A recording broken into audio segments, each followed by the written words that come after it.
Hello and welcome to Strictly Wrestling. I believe that's the name. That's our temporary name for now. This is episode 0, the test, the pilot. We're just getting our feet wet. We're gonna see how this goes. I am joined by the host of the Run Down. You know him from our YouTube channel. You know him from our post games, Tyrese London. Yep. How are you, Doing Tyrese? good. Doing good. Episode 0, folks. Oh yeah, doing good. Great Rumble. Well, not great Rumble, but great Women's Rumble at least, and positive show all around, I'd say. I'm also joined by the big boss, the editor, the chief, the editor and chief, Alex Wolf. How are you? What up? Yeah, I thought the men's rumble was a little underwhelming, but we'll talk about it. Okay. Before we get into all the craziness of the Royal Rumble, we have some business to handle. It is playoff time, and the road to Vegas goes through San Francisco and Baltimore. And BetOnline is your number one source for playoff football odds, stats, trends, and lines, with everything from point spreads to hundreds of player performance props. Head to BetOnline today and stay updated on all the action. BetOnline, the game starts here. Is that a fresh slogan? Did they change that? The Strickland also has an Instagram. I run it. I'm going crazy on there. We're turning it up. Make sure you drop a follow. We have stuff that's on there that you won't see on the Twitter, that you won't see on our other platforms, and it's a fun time. It's like we have a whole new audience on there that we don't even get to see on Twitter. So it's a great little space we've carved out for ourselves on there. We also have a YouTube channel where you may be watching the Patreon preview for this pod. We've also got plenty of live shows, pods, and everything in between on that channel. Make sure you hit subscribe and like this video. We also have a Patreon where you can get the full version of this pod, I think. We're not sure if this will be on Patreon or if this will be free. We'll determine that later. You also get access to lots of other pods hosted by Schwinn, hosted by me, hosted by Alex, hosted by Tyrese sometimes even. And you get access to feature articles and all kinds of great stuff. Now we're here. The Royal Rumble just happened. It was only 4 matches on the card, but it went really long. It was like a 4.5-hour event. Maybe almost 5-hour event. Started with the Women's Royal Rumble, which you could probably say was the highlight, or in my opinion, the best match on the card. I have all the entrants written down. I have all the people who eliminated them written down. We could go one by one, but I want to get your knee-jerk reactions first before we go into the nitty-gritty. Tyrese, you want to go first? Jade Cargill. Yes. Jade Cargill is like, she looks like money, dude. Yeah. Like, she came out, the crowd popped. The moment with Nia was great.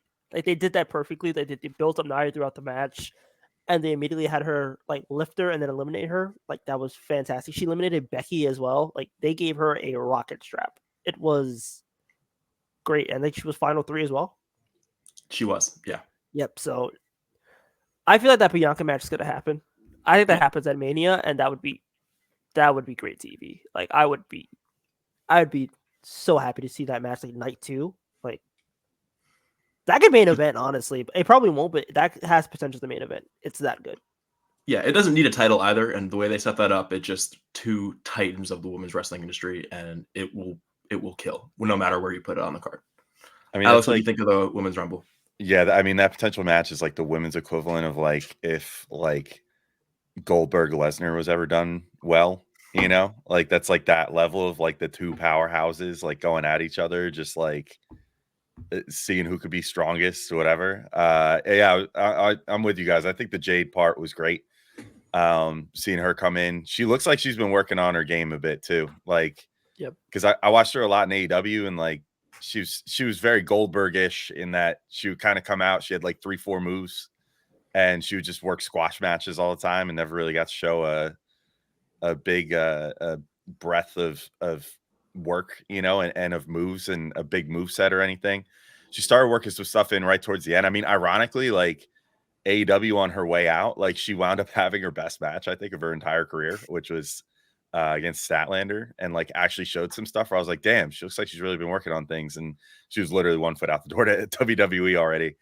So they had her just come in, work that one match, put Stat over, and then go over. And yeah, I mean, I think she looks like she's been working on her craft a lot. The Performance Center works, clearly. I mean, when she first went over there, I was like, she should go to the Performance Center and not get on TV right away, because she's still raw, physically massively impressive, but just hasn't quite figured out the wrestling yet. But I thought she did a really good job, hit some cool spots.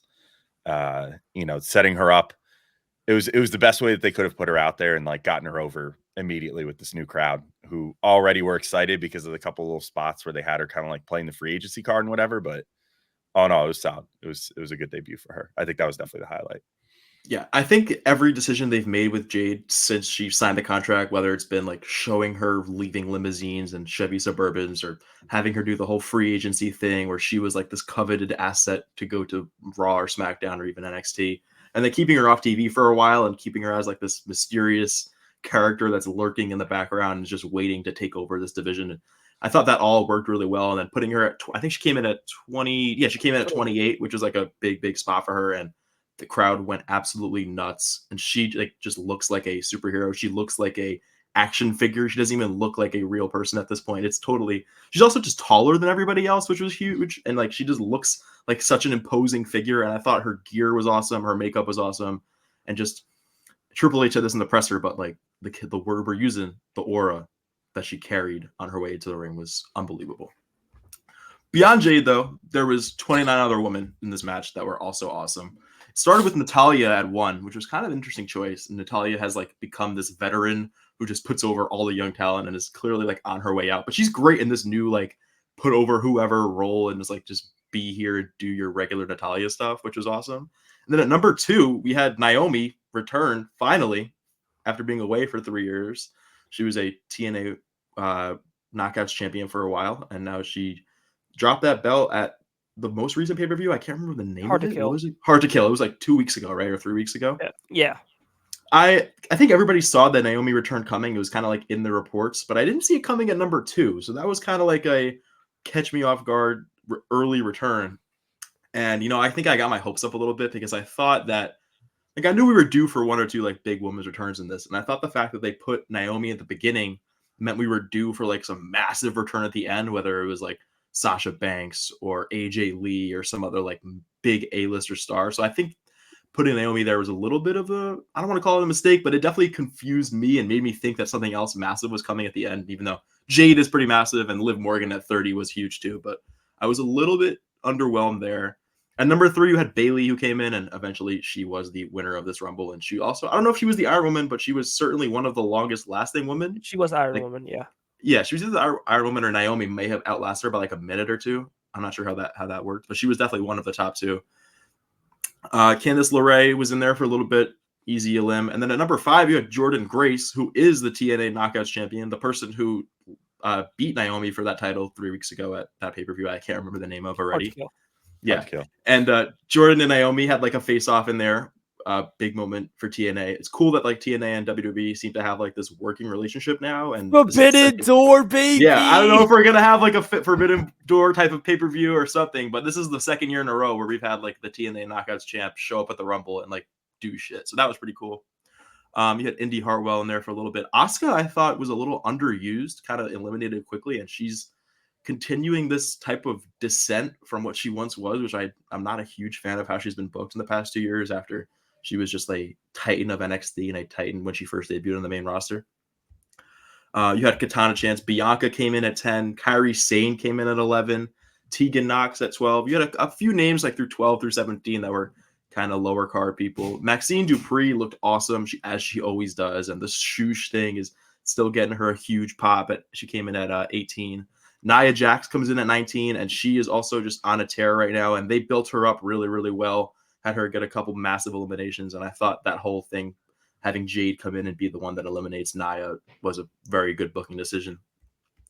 Becky comes in at 21, who was my pick to win this. Unfortunately, I smoked that pick. Alba Fire comes in at 22. Shayna Baszler at 23. I don't know, kind of zipping through these, but Jade at 28. Tiffany Stratton at 29 was an awesome, huge pop, and she is just stupidly over right now. And Liv Morgan at 30 was also just a ground-shaking pop. But I don't know, any names I went through there that jumped out to you? Any thoughts that I missed? Roxanne having Jordan Grace come out is interesting. And Roxanne Perez at 27. I'm sorry. Yeah, I missed that one. Yeah. Jordan Grace coming out was interesting. Yeah. I am really curious what's happening with, because like TNA uses the same Endeavor or whatever, like distribution platform now for like their TNA service as WWE does, or like it's owned by Endeavor and TKO and all that shit. So it's kind of interesting. I'm curious, like we didn't see anything like that in the men's rumble. So I'm curious if this is just a thing they're going to do every year where they just allow the knockouts champion to come over. But like last year it made more sense. It was Mickie James. And it's like, well, she's had history with WWE, obviously. So like, it's obvious why you bring her over. Like Jordan Grace never been there before. So like, unless I'm bugging, right? She's never been in WWE. I'm pretty sure she hasn't been in there. And she got a pretty good pop for somebody that isn't really known with this casual audience. So that was cool. Yeah, like she's probably their most recognizable name. I feel like because she's like big on social media and shit and whatever. So I don't know. It was interesting. I'm curious to see how the relationship's gonna go, especially because like I don't know. There's like such a weird like AEW for a while was sort of like the uniter of all of like the small brands, but now it seems like TNA is kind of going towards WWE. Like if they legitimately work out something where they can send people there almost like send them from NXT to TNA for a bit to like go be a star in TNA and like really get their shit together and then be able to call them up to the main roster kind of thing. Like that would be a cool relationship to have. But TNA is a weird company, man, because like they have some kind of younger up and coming guys, but like they also just have a bunch of like older people that are like never work. Like Alex Shelley is not going to win a world title in AEW, WWE, like any of those promotions, but he could be world champion in TNA, and it's cool because he's like an X Division legend and shit. So I don't know. It'll be interesting to see how that relationship develops, just from like the nerdy wrestling business side of things. But having Jordan in there was an interesting thing, especially because they didn't like just have her show up and like just get immediately thrown out or something. Like she actually they made her look good. Yeah. Maybe next year we'll get Dolph Ziggler as TNA champ, making his return with a TNA belt or something. That would be the next level for this. Yeah. Would he go by Nick Nemeth though, or would he go by Dolph Ziggler? That's my question. Good question. We can answer next year around this time. Honestly, like I thought like Josh Christopher or somebody would be like in the men's rumble, and I was surprised they weren't. But I mean for the women's rumble, I think like that cross pollination between TNA knockouts and the women's roster is like pretty good. And it's weird because like TNA, well, Impact at the time was like with AEW. Cause I remember Christian being Impact World Champion and like fighting in AEW, and then Kenny Omega beat him for the title. So it was like, I thought that would be their thing, but it seems like, as Alex said, they are going to like use WWE more as like a cross pollination thing. I think something went bad there at some point between TNA and AEW because they had the Machine Guns come over and do a tag match too at one point.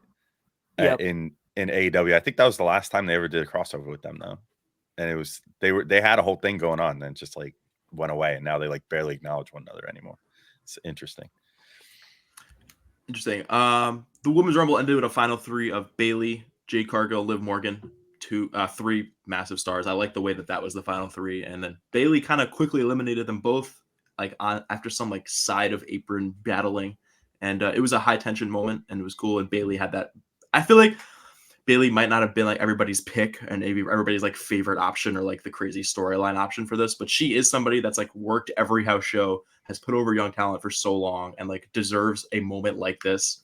And I think a big difference between Triple H and Vince's booking is that Vince would kind of just like, I think we're going to get a little ahead of ourselves here, but I think Vince would have had Punk win this, even if Punk like hadn't deserved it or hadn't put in the work and doesn't look as amazing. He would have just put it on the person who has like the crazier storyline. And I think Triple H is actually rewarding great work. And I think Bayley is like putting in all the hours and traveling and doing all these smaller shows.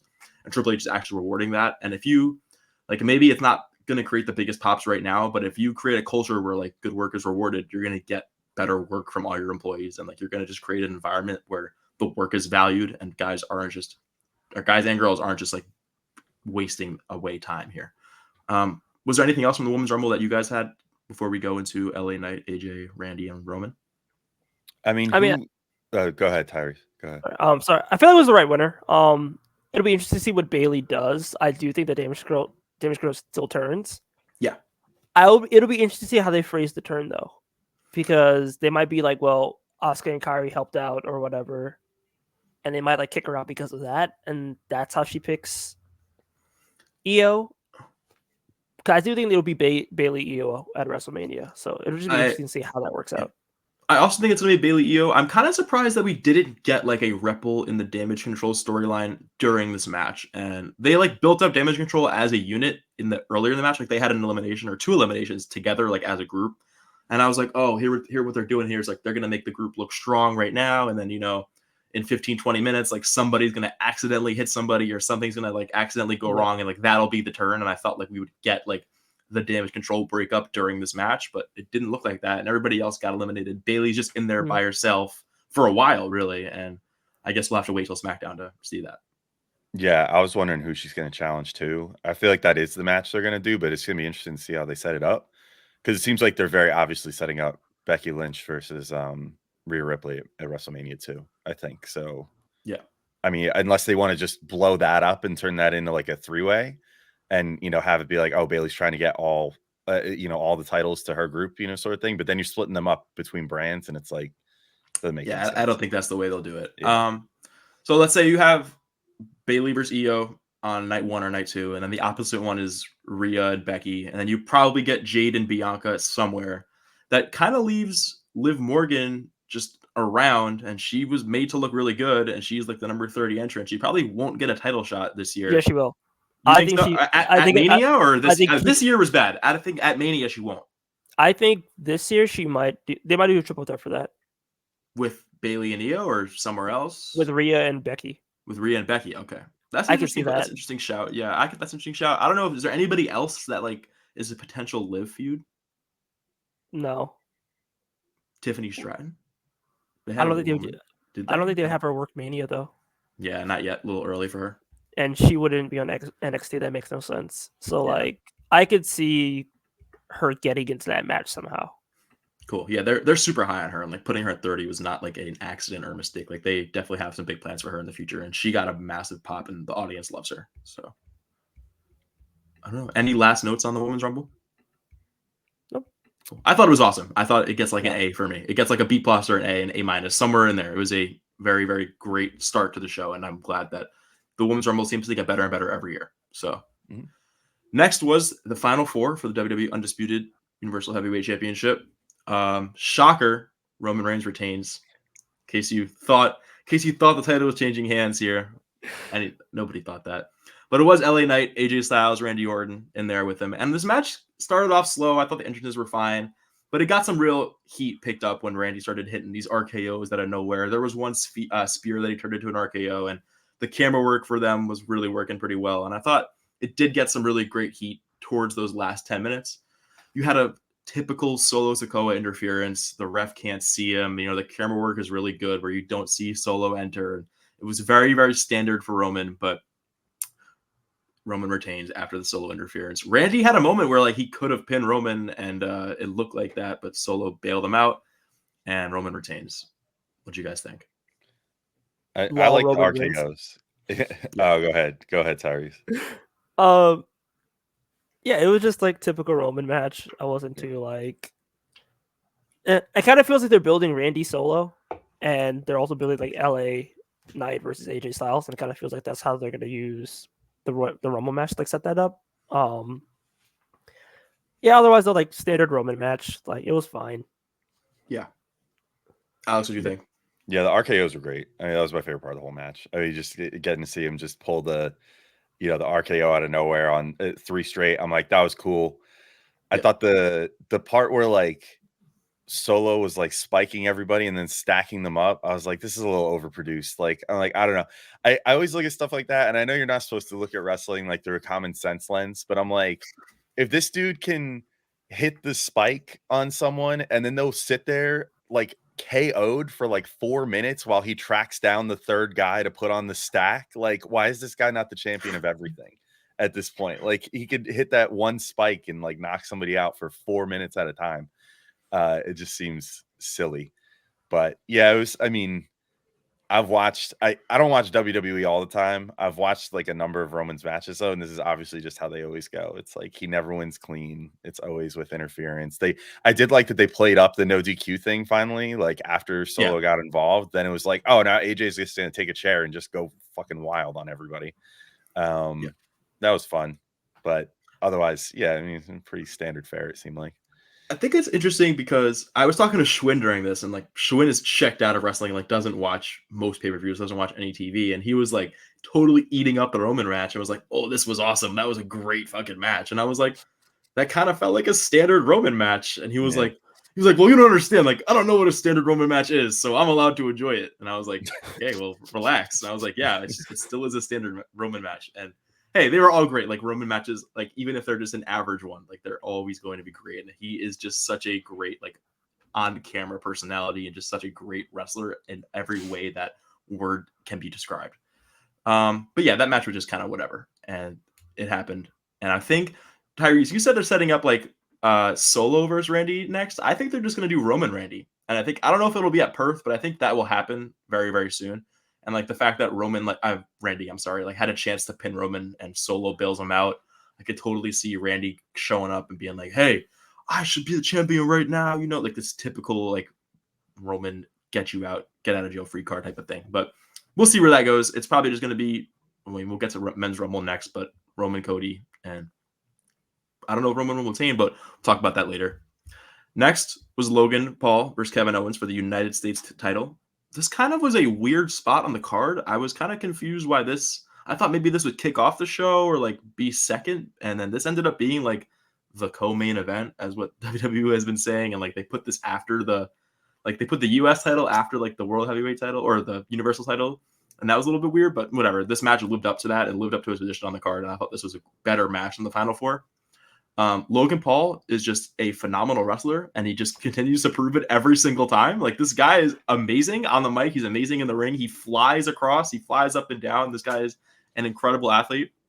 Eventually, you have one of Logan Paul's like guys. I don't know if it was one of his podcast people or just one of his like goons in his entourage, but he distracts the ref, and then as the ref is distracted, you get Grayson Waller and Austin Theory who run down to the ring with the brass knuckles.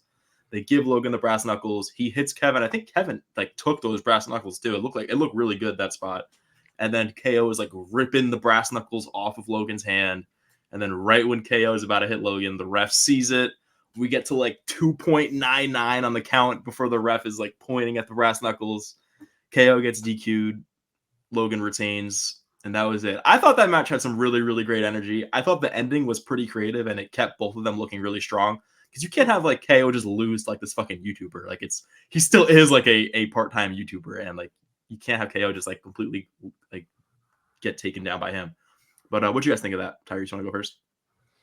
Yeah, I mean, I thought it was good. I thought the ending was really good because, and like you said, like you can't have KO lose to him, and you need Logan Paul to retain. So it was a way to get KO disqualified, which I thought was an interesting twist. I thought Logan would be the one getting disqualified.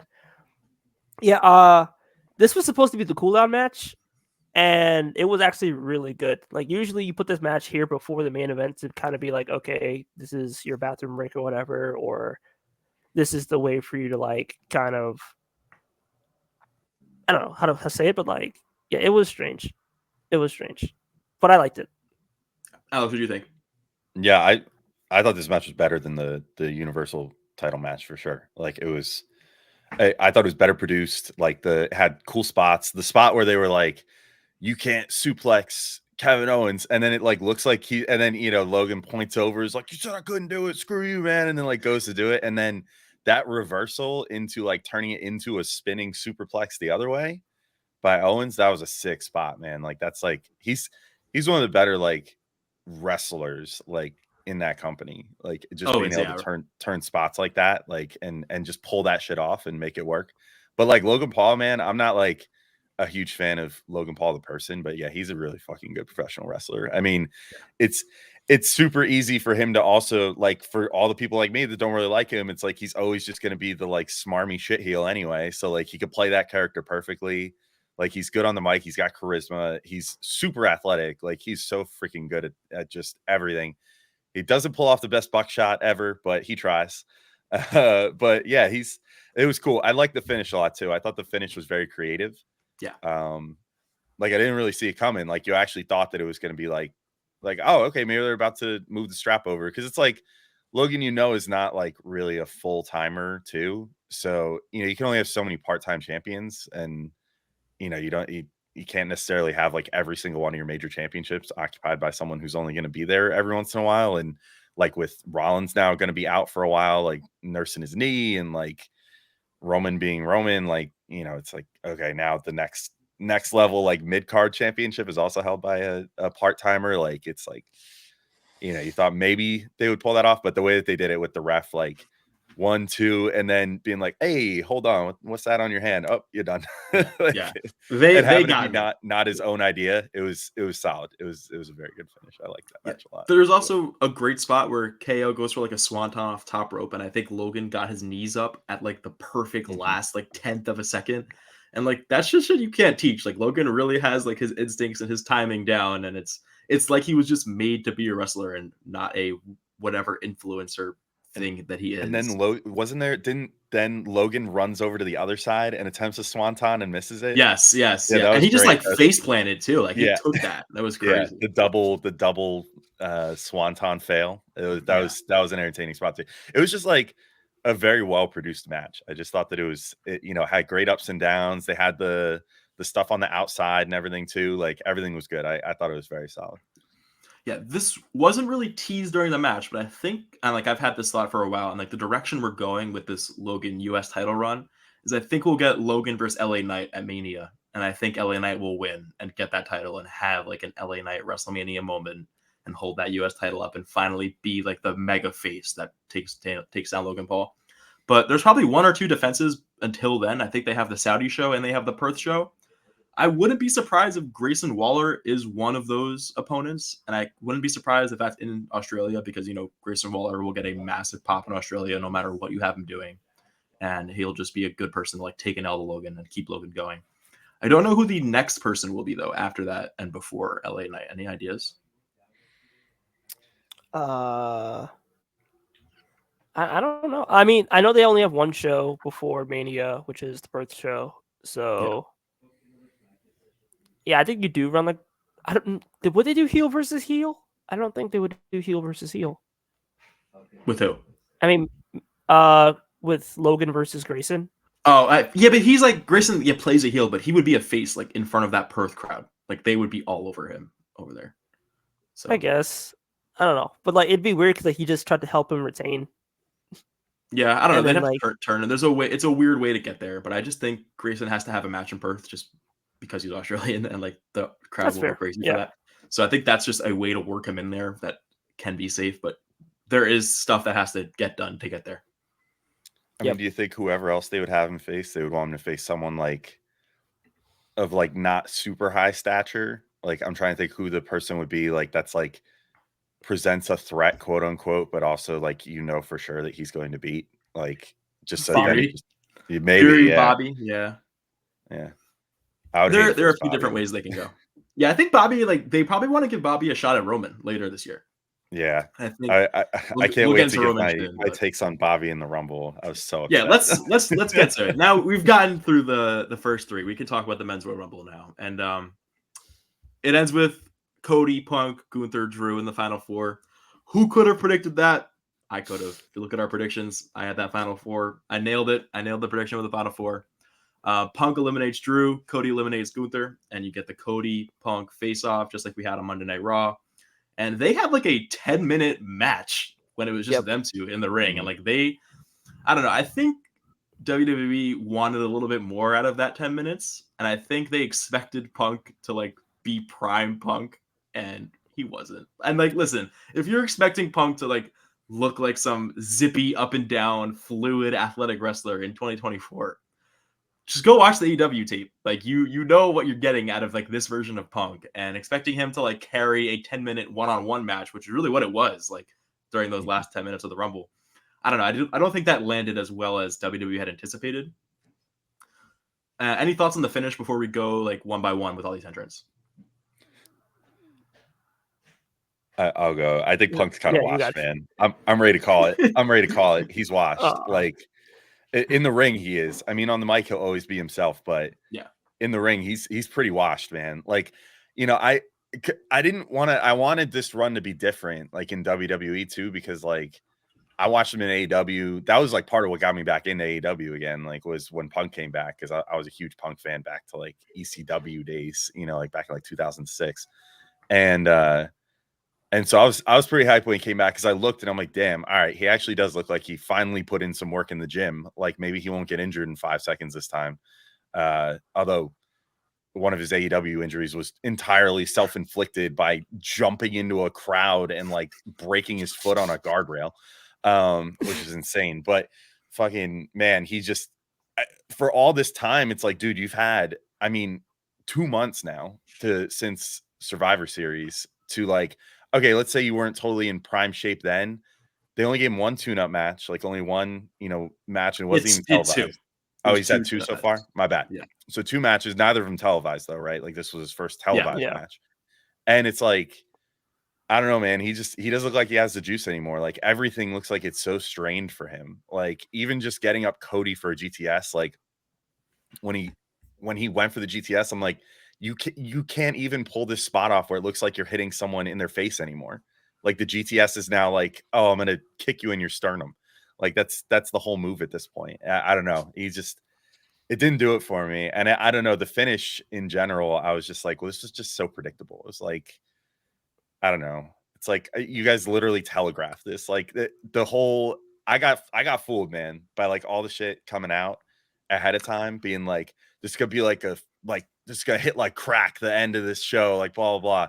I convinced myself, I was like, okay, well, that's it. The Rock's gonna come in at number 30 and he's gonna clean house, and then he's gonna point to the WrestleMania sign and be like, okay, Roman Reigns, The Rock, WrestleMania, let's fucking book it. And then it's just like, oh, it's exactly what they telegraphed was gonna happen on Monday Night Raw happened, and now that's what we're doing. So I don't know. But Punk did not impress me a lot, which is disappointing because I freaking love Punk, but he doesn't look any better than he did in AEW, which is not good. Yeah, I think he got hurt again. He was like grabbing at his arm. Like he was grabbing on his arm again, and it's just like, dude, really? Yeah. If he's hurt again, then I don't know what Seth does at Mania. If he's hurt again, just make him a manager at this point. Like make him a new Paul Heyman. Like he can't wrestle anymore. Put him on commentary. Yeah, seriously. Yeah, honestly, yeah. He's good at commentary. Yeah. Have him replace Booker in NXT. Even though he like got injured, he looked slow. I also just thought his conditioning and his cardio was definitely like nowhere near where it needed to be. And like they had him enter late. I think it was 27 or 28. He was he was 27. Mm-hmm. And like by the time it got down to him and Cody, which was only 10 minutes, maybe 8 minutes after like he entered, he looked winded. And like you could just tell like this guy was just like he looked like Mitchell Robinson like early season. I was like, holy moly, this is not good. Yeah, he got to get on a treadmill, Stairmaster, something, man. He got to get that endurance up. Like he did. He looked winded and weak. Like a really bad combo. Like he looked very out of his depth in this match. Like it was not good. Before we do the fantasy booking and complain about the ending, I want to go through like some of the entrants, because there were some really great entrants and there were some really great spots in this match. And I do think it was a little bit diluted by a poor finish, but let's give it some credit. It started with Jay and Jimmy, Uso versus Uso 1 and 2, which I thought was an awesome decision. And I think we're going to get like the Uso versus Uso match now at Mania. And I think that all but confirms it, putting those two right there. And like the moment they had was really fucking cool. Then you get Grayson Waller at 3, who does like a mini Grayson Waller effect promo, which is funny. And I think Grayson is a pretty awesome character to have, and he's really, really good on the mic. And it was interesting, like having him with the Usos. Like they haven't crossed over much lately. So that was cool.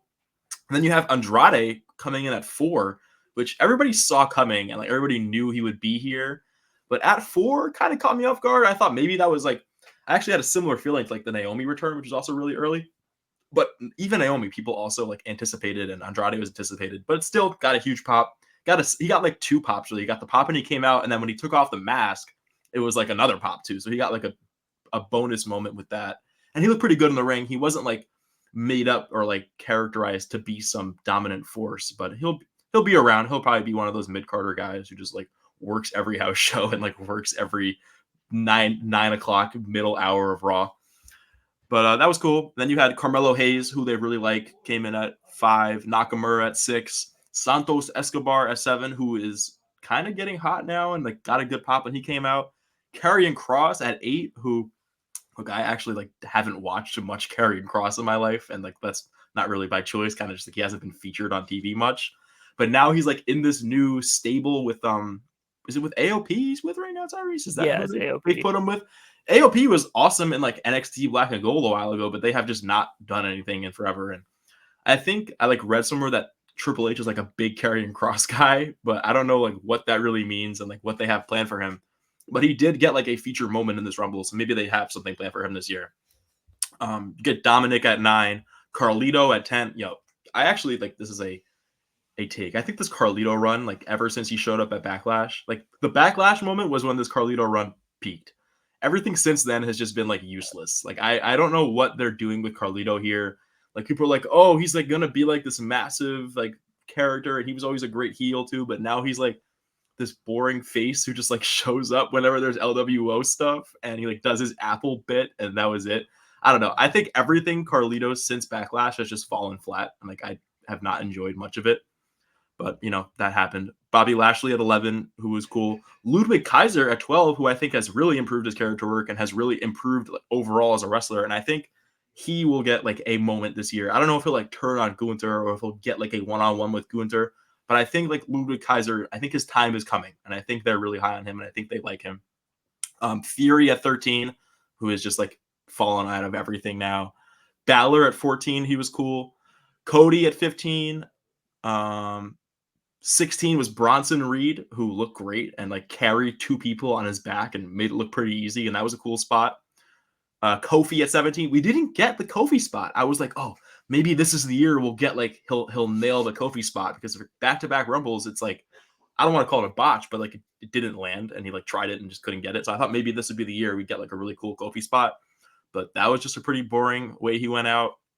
Gunther at 18, Ivar at 19, Braun Breaker at 20, who I thought looked tremendous tonight, and last night, but apparently he was like the Brock replacement. That's like been the reporting going around, saying that he was the one who took Brock's spot, and like everybody Braun eliminated was supposed to be eliminated by Brock, and then like when Braun got eliminated by Dom in the end, like that was supposed to be Brock. I think questionable to have him get eliminated by Dom, but most of his eliminations himself were really, really cool, and he just looked great. He looked physically incredible. He was moving around awesomely, and I think they did like a backstage promo where he was like, Monday Night Raw is my home. Like I'm the main roster is my home. And so he's, by the looks of it, has been called up, and it's due. And like he had kind of like checked every box in NXT, and maybe he's their new Brock. Like maybe not just in the Rumble sense, but maybe he is that new, just physically imposing character who can always be a title threat. I really liked what I saw from him. Omos at 21. Pat McAfee at 22, which I think was the worst Rumble spot of any of men's or women's. Dude, it was pretty hilarious, though. It was hilarious. It was funny. Yeah, it was a good gag spot, but I was like, come on, are we serious? Like, this is at 22 when he comes in and he looks at Omos and he's like, oh, I'm not doing this. His commentary when he got back, when he's like, did you see those guys? Do you see the size of that? I'm not getting in that. That was pretty funny, man. It was a good dumb spot, sure. Yeah. And they hinted at it all on that commentary too. They were like, he was asking Cole, like, how long do you last in the Rumble? And Cole's like 1 minute. Yeah. So like, yeah, I thought it was really good. Well, and then like the fake out of like where he got in for like half a sec and then was like, and then did the fake out did it again, leaving, and then got back in, was like, no, I could do this, and it was like, no, I can't do it. All right, bye. It was pretty funny. And then when he sat down, Michael Cole was like, I'm still the longest lasting announcer in Royal Rumble history at 1 minute and 24 seconds, because I think Pat only was in there for like 38 seconds or something like that. But that did happen. I actually, like, my impression was that was the Brock Lesnar spot, and they were just like, fuck, what are we going to do? Let's just give it to Pat McAfee. Like, might as well. But Meltzer is the one going around saying that Braun Breaker was the Brock Lesnar replacement. So maybe Pat was planned the whole time. Who we'll never know. JD McDonough at 23, who has just been like a gag character, and he's pretty good at being like the gag character. R-Truth at 24, who is a silver lining of every WWE show, it feels like these days, and has become like the ultimate comedic relief character. We didn't even mention him in the Women's Rumble. He showed up in the Women's Rumble, looked at Nia Jax and was like, what the hell? This is not the Men's Rumble. And then he got like eliminated by Nia Jax, which was a funny spot. shows up for real in the proper men's rumble. I don't remember who eliminated him. Oh, it was Damian Priest. So that's like a little Judgment Day thing. Like, is Truth in the Judgment Day? Is he not? I don't know. That Dude, the storyline is hot just tag. yeah. It though The I hot didn't even tag was mention that. Yeah, hilarious. the hot tag was ridiculous. He like thinks he's in a tag match. He's like looking at Dom for a hot tag, and it was great. It was great. And This then whole Dom does it. yeah. And then he does the 5 moves to Duma Gunther. Dude, I love R-Truth. Yeah, R-Truth everything is R-Truth hilarious. has done has been great, and he's bringing a breath of fresh air to a Judgment Day storyline that I think was getting a little bit tired, and I think this is a nice chapter for them to have and like keep things moving for them. That was really cool. The Miz at 25, he was really just kind of a nothing burger in this Rumble. Damian Priest at 26, Senior Money in the Bank. Look, he's whatever. I don't think he's ever gonna. He might cash it in, but I don't think he's a world champion. I just think like the main event picture is just too crowded for a guy like Damian Priest to hold the belt right now. So he'll probably lose his cash in whenever that happens. Punk at 27, that was really cool. I mean, we talked about it a lot. The moment was cool though. Hearing his entrance was cool. His gear looked awesome, and like just the feeling of seeing Punk in a fucking WWE Royal Rumble in 2024. It's nuts. Ricochet at 28, a little underwhelming for a 28. I thought that would be like a bigger star, even though Ricochet is pretty awesome in the ring. Drew at 29, and then at 30, I'm sure Alex was sitting there waiting for like the Rock's music or something. I was sitting there thinking like, all right, MJF or The Rock or fucking Stone Cold or some crazy shit, because we had all seen like that it was Boozer Wrestling or like BWE is like, this is gonna hit like crack. This last thing will hit like crack, and I was like, so who will it be at 30? It better be somebody that will just absolutely floor me. And it was Sami Zayn. Like I wasn't floored. I love Sami. He got a decent pop, but you know, it was a little bit underwhelming. And that was we get to our finish. We get to the Cody Punk thing like we talked about. Cody wins. He points at the sign. He made it pretty clear that he's going for Roman, in case anybody thought he was like going for Seth. That wasn't going to happen. And maybe he'll finish the story. That's where we're at. Yeah, I don't know. I thought they missed an opportunity. Like, why did you bring The Rock back if you're not? It just made no sense. Yeah, I it think makes he no just wanted sense. to come back and do something. Right, but what's he gonna do now? Like, The Rock is a main eventer. He's gonna run WWE TKO apparently. I guess, yeah. I mean, he'll just be he's the EVP now. That's his thing, I guess. The board member. He'll be the new corporation, I guess. I don't fucking know. Like, I don't get it, man. I would have brought him in. Like, him at 30 made all the sense in the world. Like, if they're, but you know, then because I think you could have realistically just on merit made the case then to shoehorn Cody into that match and be like, no, on merit, he deserves another shot. Like, whereas The Rock now, if they like shoehorn The Rock into this, it's like, okay, talk about Nepo, baby. Are you fucking kidding me? Like, what has he done? Rock. You're not gonna care. Right, but you won't care. But it's like he hasn't wrestled in forever, and then like it's like, oh, by the way, you could just get like shoehorned into this title match. Like it would have been way better. I feel like to have after that whole thing with Cody and Punk to have it look like it's going to be that, and that's going to be those two, and then fucking The Rock comes down, and it's just like, by the way, I'm the fucking Rock. Throw both of them out, be like, boom, done. Like that's it. You know, I'm going to WrestleMania, and then find some way to get Cody still into the story there. Because isn't there elimination chambers that whoever wins it gets a title shot or something too? So like that stipulation like can change year to year. Like sometimes like the title's on the line at Chamber. Sometimes it's like a title shot is on the line. It hasn't really been determined for this year yet. I'm sure we'll know like very soon, but that can be done. That is in the cards. So they could have done that. That's how Cody gets his. It's like, well, you didn't get it at the Rumble. Now you got to get it here. I don't know. It just would have been more interesting. I just felt like it fell so flat. But Braun Breaker made a new fan out of me, man. That dude is legit. Like I've heard the name plenty about him, but I watched it and I'm like, I didn't realize that he was he Rick Steiner's son? Yeah.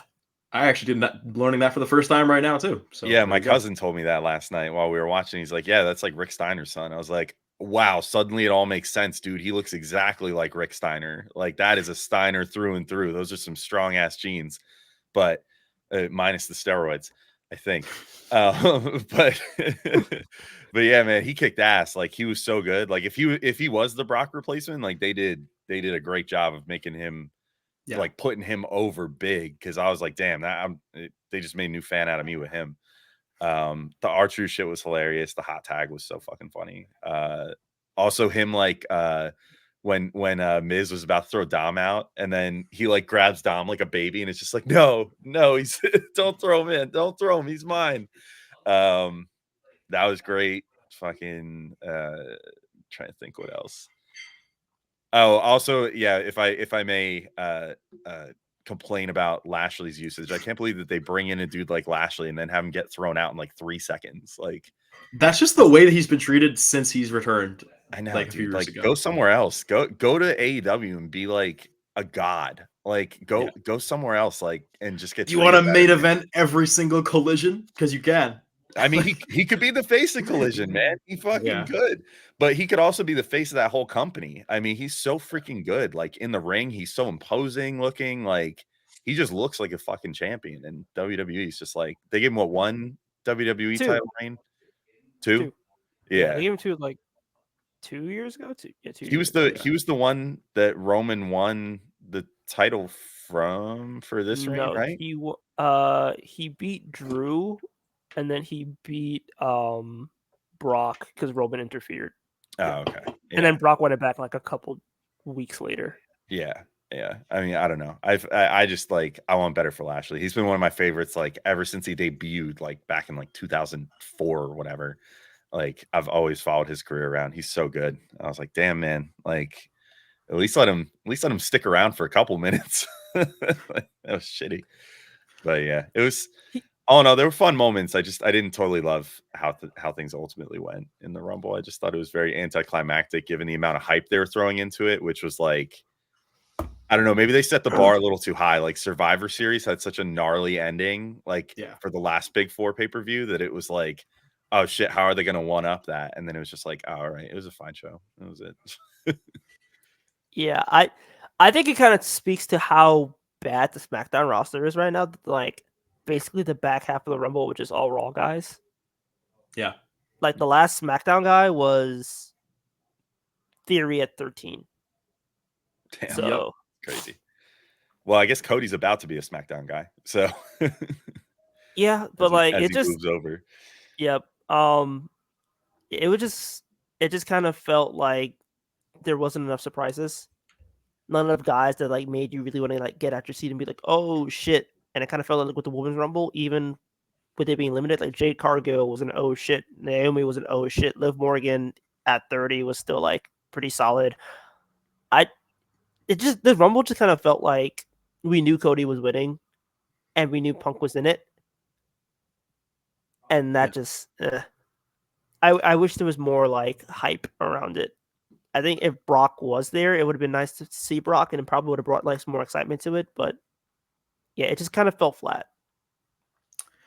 Yeah, I think everybody like if you're like knee deep in the community, it seemed to be like a 50-50 split between like Gunther is going to be the winner and then Punk will be the winner. I didn't see many people calling for like a Cody back-to-back moment. So I thought like that kind of was a surprise on in our itself. sheet. I had that down, and then I changed my mind to The Rock because I let myself buy the hype, man.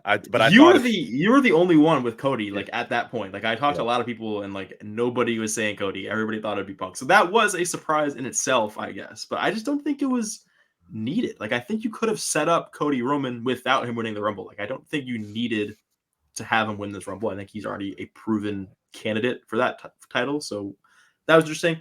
I also I was like operating under the impression the whole day that like Gunther or Punk would win this, but we would kind of get set up the same way because I think if Gunther won, he would have challenged Seth, and then you have Cody Punk in like a non-title match, just like a grudge match, if you will, and then Rock Roman. It just made a lot of sense. And now you have like this whole thing kind of throwing a wrench into that plan. And I don't know if like they'll do Rock at Mania. I don't know if that'll be a triple threat. It seems like that's not been ruled out. Like it seems that Meltzer reported that the triple threat was a possibility like 2 days ago, and he didn't like backtrack that. Like that is still in the cards, I would assume. They could also just do Rock in Saudi, or they can do it later, maybe even like SummerSlam or something if they want to wait. Berlin show? The Berlin show, Bash in Berlin. Yeah, I don't know what they want to do there. I think they want to have like Gunther look insane there. I think they want to have Gunther main event that show. And I don't know. That's a good question for y'all. Where do you think, like, what's next for Gunther now? Because I had really thought, like, he was my pick. Like, he was my pick for a while. And I thought, like, this would be the thing that really ascends him from being this, like, elite mid-carder to being a bona fide main card guy, like, bona fide main event guy. And he looked good, but he didn't look amazing in this match. He didn't really have like some imposing, crazy threat. But what do you think is next for Gunther? I have no idea. I think it was supposed to be Brock. It kind of So, felt like it was going to yeah. be Brock and Gunther for the IC title, but Yeah. I didn't think he was going to win the Rumble because he still had the Intercontinental Championship. So it's like I don't know how you get that off of him and then have him go against Seth. Like I think they would have been willing to have him keep the IC belt and go at Seth with the I was IC gonna say, belt. did they just have him relinquish it at a certain point? He could do that too. Yeah, that's also Yeah. a possibility. Like that's like the ultimate power move too, to just be like, like they did that in AEW with Samoa Joe somewhat recently too, like where he was holding the ROH TV title, and then he's like, I just set a record for the longest reign ever, and by the way, I'm just throwing this title away because I want bigger things now. Like I'm gonna go win a world championship now, and then he And did. he did. So they could. I don't do think they something would similar. bury it like that though. I don't think WWE buries their titles like that. Yeah, Yeah, I I mean, think is it they've, like- burying it though, or is it him just saying, "I'm the greatest champion of all time, and I'm secure in that. Someone else can do this. I want to be a world champion now." Yeah.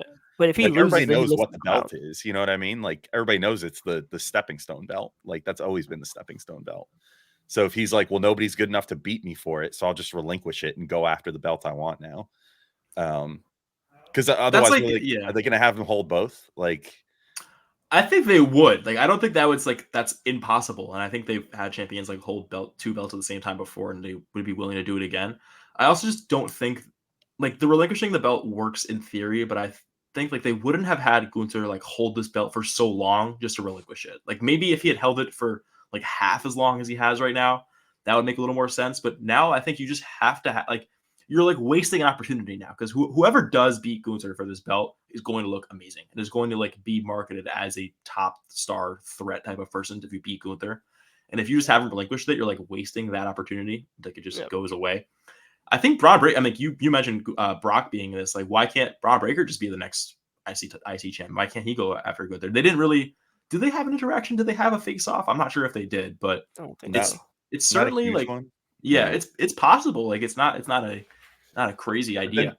Don't you risk sort of like weakening Gunther a little bit there then too though? Like if he loses to this guy who's like pretty green that like just got called up to the main roster or whatever, like now you're like weakening Gunther's like big. That's what I'm saying. Like if he relinquished it, then you can have Braun Breaker win it in like a little mini tournament or something. Like they put together a 4-man tournament or something like that. You know, like, they just did the US title tournament, which was awesome, and they could perform really well. So yeah, so I mean, there's potential for that if they want to do it, but you know, I just think that that's the ultimate way to like not take any of the shine off the guy who set the record. You know, is like now it's like really hard to book his loss because no matter what, now when he loses, it's going to be like it all depends on who he loses to, how he loses it. Like he'd probably have to lose dirty at this point. Like he'd have to like there'd have to be outside interference, like something like that. But then you know, it's like then you start the new champion off not super clean, which fine, you know, if whoever it is, they can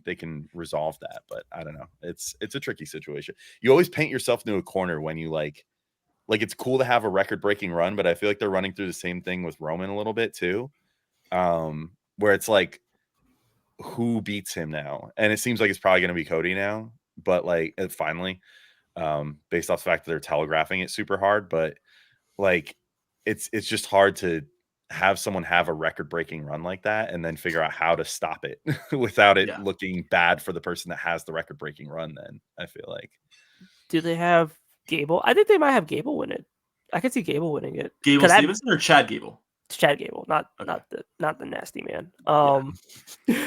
Which Chad I Gable thought would be in the winning- Rumble, by the way, which didn't happen. I thought Gable Stevenson might show up, but nope. Thank God. But yeah, I can see Chad Gable versus Gunther at WrestleMania, and that would be first of all, that match would be fire. The TV match was great. Yep, and I know Chad Gable was like, I want to win it at all costs, and that could be like your long-term booking thing, where it's like he took he took Gunther to the limit really, and he does have the only victory against Gunther. He beat him by DQ. So I could see that match being ran at Mania, and then you have Gable win it. And I mean, would you have a win a rematch for it though? I don't know. That's the weird part where it's like if Gable wins it, do you have him beat Gunther twice?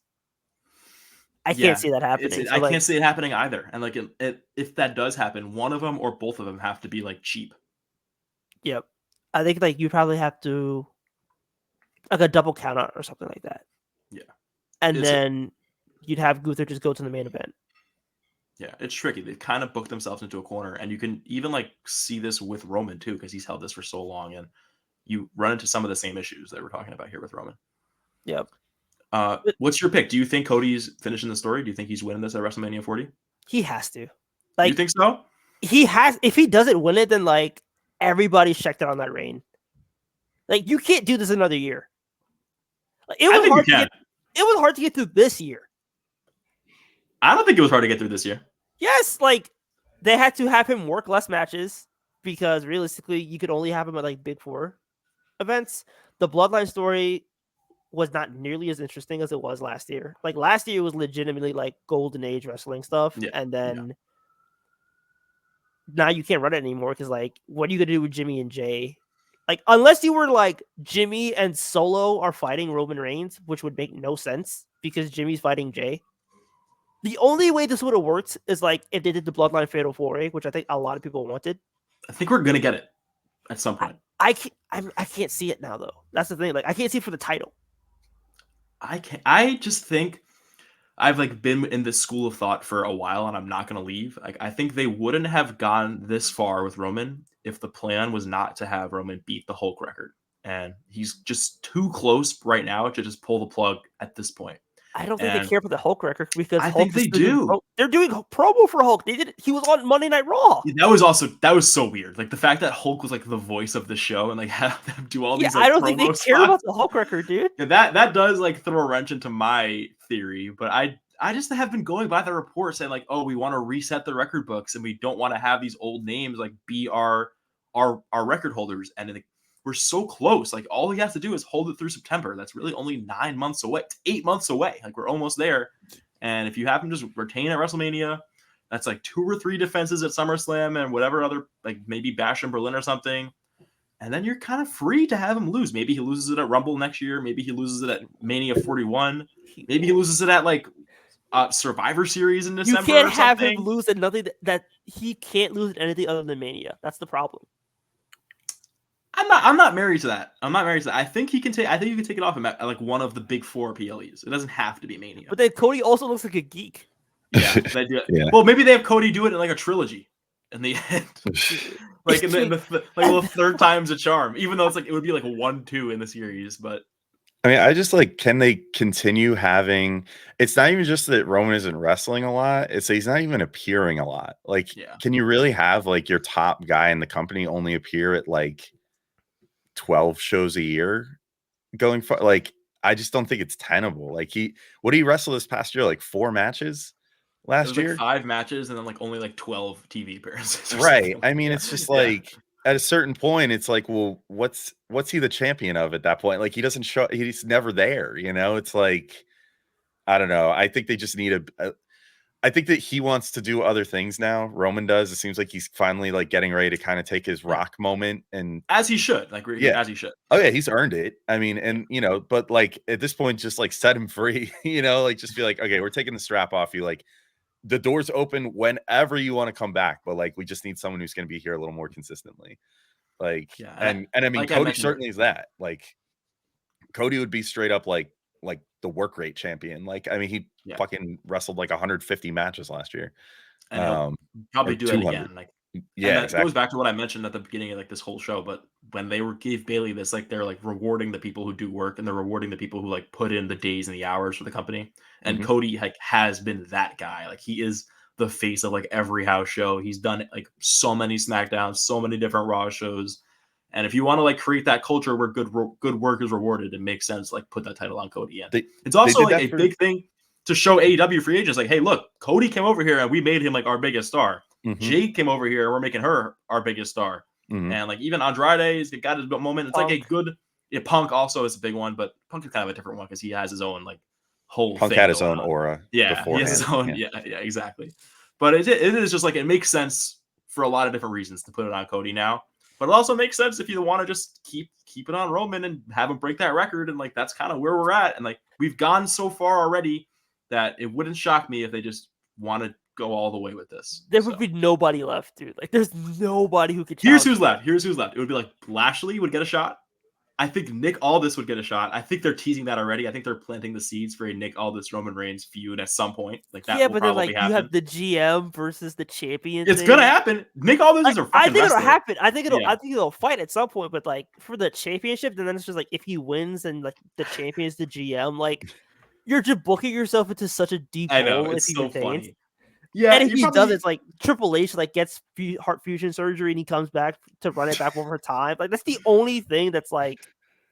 It would have to be like you get Okada and MJF, and they appear Raw after Mania, and they're both on SmackDown, and they both can challenge Roman. Like you have to have like guys lined up, and it needs to be like a year-long plan. Yeah. Oh, by the way, can I go on my MJF? Right? MJF was never going to show up at the show. Anyone who thought so, okay, delusional. It was never going to happen. He 100%, 1000%. He signed like probably like a 5-year contract after the Wardlow incident. Like he signed a long ass deal. And I mean, like think about Tony Khan and everything you know about Tony Khan and how he's like has Bryan Danielson fucking dropping the hammer on people on Twitter and shit, being like, you tweeted wrong about the company. Like, I'm going to fine you, you know, whatever. Like, you think he would really be out there letting MJF be like, by the way, I'm a free agent at the end of the year. And, you know, before he turned face, he was being like, I'm going to walk out of here with this championship and go over to WWE and work for the other Khan, you know, whatever. He wouldn't have fucking let him do that in a million years. Are you kidding me? His ego is way too fragile to let MJF fucking talk like that on TV. Like he'll let him call him a piece of shit as long as he knows that he's going to be staying on his roster. Like, but also MJF would get ruined by WWE. They would not main event him, period. Like, I don't know, regardless of what they've done for Cody, I don't think he would get main event status in WWE. He gets stranded facing fucking Logan Paul all the time for the United States Championship, which would be a great promo battle, but that would be it. He would just be in the US title picture and shit all the time. They wouldn't let him be a world champion. They would give MJF the rocket strap. I don't think so. They're not. He's young Miz. They gave Miz a world title shot. They gave Miz a WrestleMania main event and had him retain. But like MJF, like I don't know, even like his promo style and shit is not built for WWE. Like he's too crude. He's too like he takes too many like deep shots at people and shit. His promos are like Twitter rants. Okay. Yeah. MJF promos are the most overrated thing in the business. Like I love he's just MJF. like I love him. I don't know about that. like, That's a hot cool, take. but like, dude, his promo is just like incel joke that like only Redditors would get. That's MJF in a nutshell. Some of them, yeah. I get where you're coming from. Yeah, I get. It depends on the promo too, though. Like he had that really bad one on Jay White, and then literally went on Twitter and was like, "That promo sucked ass. I'm really sorry. I really got to do better." And then he came back and like put some fire promos together. Like he did some really good work. Granted, he needs to turn heel again. Period. Like I don't know how they're gonna fucking do it now. Now, whenever he comes back to AEW, he's gonna be like even more face than before. Because now it's gonna be like MJF versus the World versus fucking Adam Cole's Goon Squad. But I don't know, man. He was not coming to WWE. That was not going to happen. Can I explain why I thought it was a possibility? Yes. Okay. After the Punk return, which was where Tyrese and I at least are like so deep into like the reporting and so deep into like the spoilers, and like nobody spoiled the damn Punk return. I promise. Dude, Sean Ross Nobody's was talking about fighting it. for his life. Yeah. He was like, "Oh yeah, Like, dude, he's not coming back. I don't know exactly. he's coming back." So after that happened, I was like, all right, I'm not ruling out any surprises with this because they pulled that shit off and like they fucking like everybody got fucking fooled after that. So I was not ruling it out. And also the Players Tribune piece that he put out, which was amazing, by the way. If you're listening to this and haven't read the MJF Players Tribune piece, it is phenomenal. But that piece, to me at least, it read like a farewell to AEW.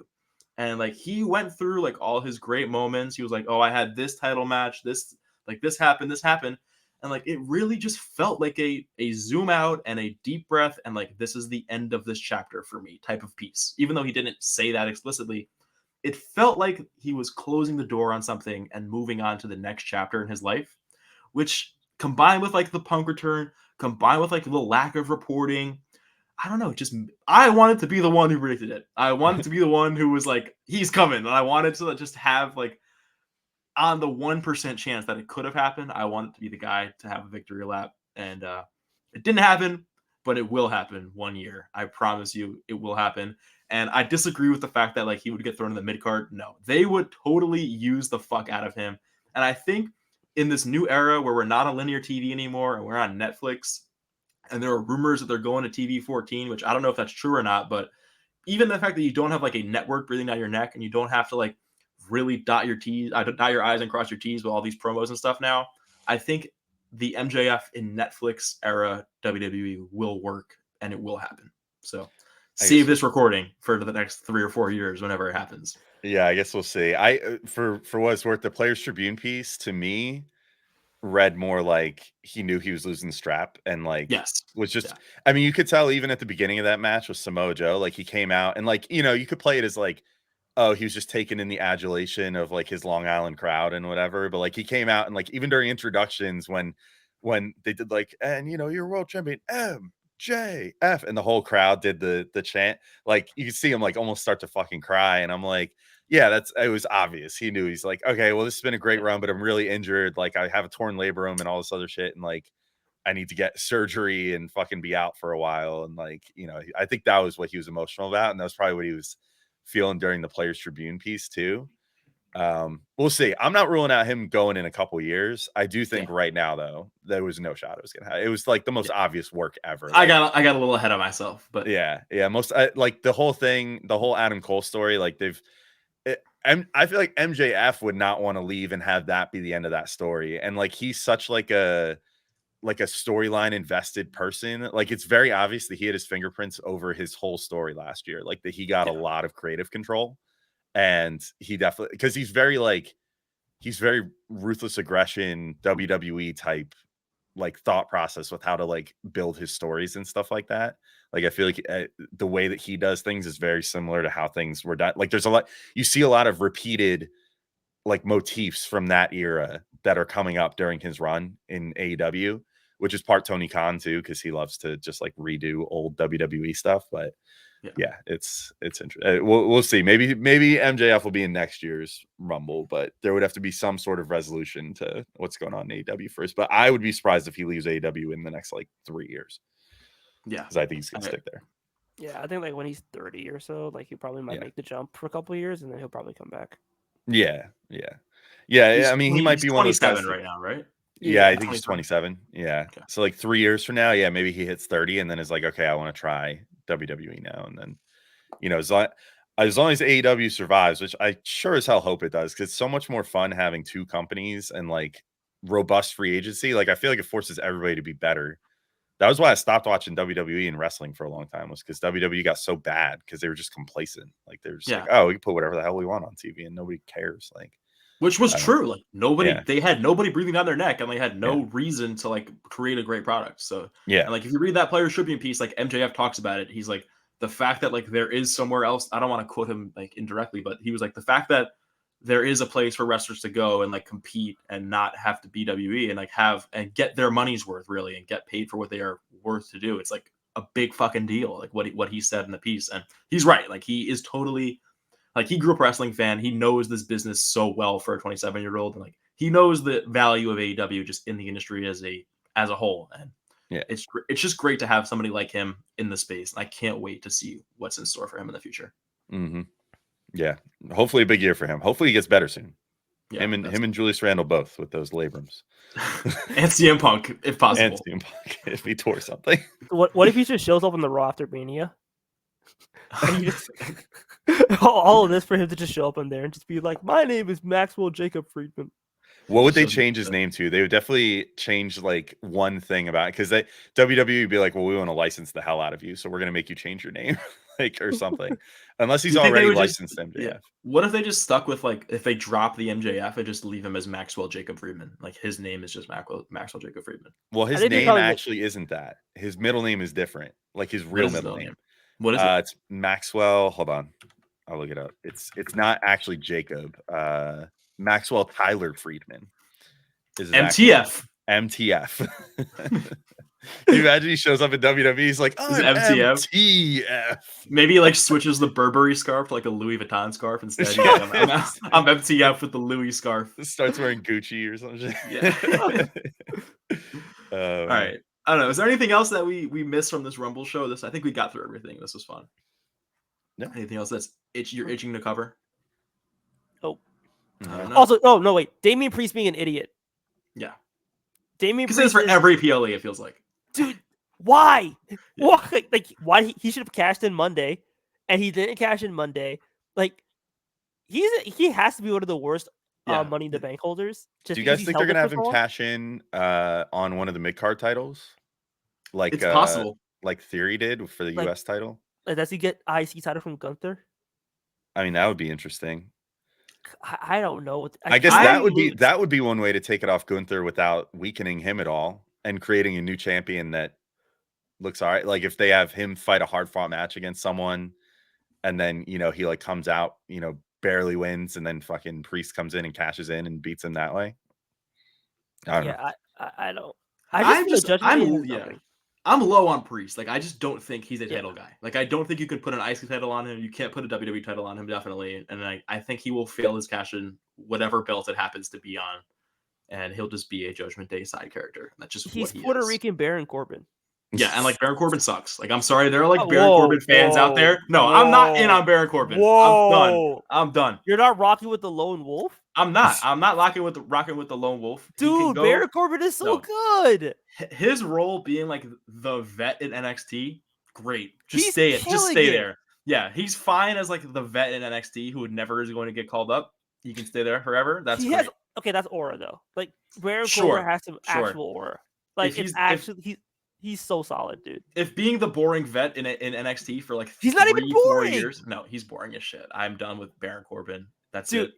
Deep's like he has some of the best moves in the company. Like Deep 6, fire. End of Days, fire. End of Days is cool. End of Days has always been cool. That's fine. I'll give it to him on that. He's got some cool finishers. Like he's been moving better too and everything. Like he's don't disrespect Baron Corbin, dude. Baron Corbin could give you a US championship run right now if you told him. And every person in the crowd will be like, "What the fuck is this? Like, why the hell is Baron Corbin here?" That's what will happen. Like, stop. But no, like I think the thing with Priest is just like he's not gonna be able to cash it in, and if he does cash it in, nobody wants him to win it. So it just kind of feels like it's a waste. And then Judgment Day as a whole just has nothing to do. Yeah. All right. Well, we're here. The Royal Rumble happened. It is officially the road to WrestleMania. Maybe we'll see. Maybe the episode 1 of this pod will be after Mania. That makes sense. That'd be good timing. That'll be the next big. What about after Revolution? I mean, you're the one who's like in the weeds of AEW. I will probably watch that on a legal stream. I bet you. Okay, I'm gonna make a Revolution prediction. I bet you that Mercedes Moné, Sasha Banks is in AEW by then. Maybe debuts then. And I bet you Okada is going to debut there as well. I don't think he's going to WWE. I think that's bullshit. Dude. I hope so for the sake of AEW. I think they need that star power, and they need to have like young star power like Sasha and Okada, because having like the rated R superstar Adam Copeland is only going to do you so much. I mean, dude, they have Will Ospreay already coming in. Yeah, Will Ospreay, in my opinion, best professional wrestler in the world. Best wrestler since 2005, AJ Styles. He's so fucking good. So yeah, if you know him, but I don't think he carries like the star power name of like. He's going to get over huge in AEW. Dude, he is going to be nonsensically huge in AEW. His promo style is so fucking good, where he just yells at people and calls them bruv all day and then fucking flips on their head.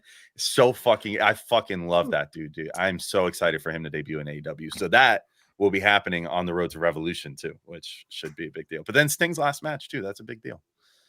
Yeah, watch Sting's last match where the Young Bucks are going to win the tag titles off Sting in his last match, which is going to be kind of gross, but it'll be fun to talk about.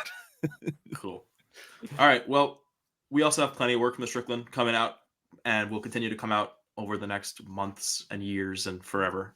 And you can catch Tyrese on the rundown. You can catch Alex on Locked On Knicks. I didn't even mention that in the beginning. That's like your whole thing. You can also catch him on the studio, which you don't ever plug on this, but it does exist. Yeah. He's a celebrity superstar with Marquez and the gang over there. Tyrese, you can see him on the rundown later. Me, you will see me on the Twitter and maybe on various video outlets for the Strickland. But that was it. That was Strictly Wrestling episode 0. Thank you for listening. Thank you, Tyrese. Thank you, Alex. Any last words? Our truth is a national treasure. I agree. Our truth All right, we're out of here, y'all.